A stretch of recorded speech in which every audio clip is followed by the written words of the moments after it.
I'll probably drop some videos for the next couple. What's up, everybody? It's Lisa from Border Balloons. Thank you for joining us on this channel. Today, I will show you how I properly inflate the latex balloon. So, let's check it out.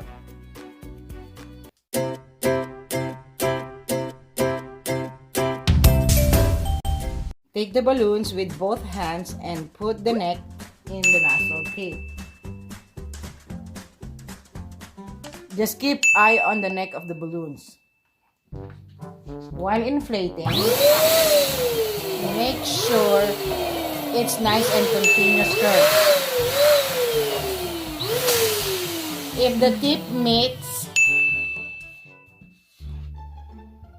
that's the time to stop. And now, tie the balloon.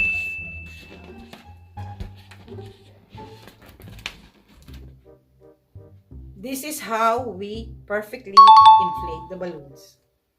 Shaped like a teardrop. This is overinflated balloons. As you can see, light bulb shape. The more it's bigger, the more risk of popping. And if you fill this with helium, it's like you're wasting it. You cannot expect the number of balloons inflated in the helium tank. So this is a big no-no. It's ugly, right? This one is underinflated balloons. It's round shape. You can still use this, maybe in other balloon designs and stuff, but this is not the right way how to inflate the balloons.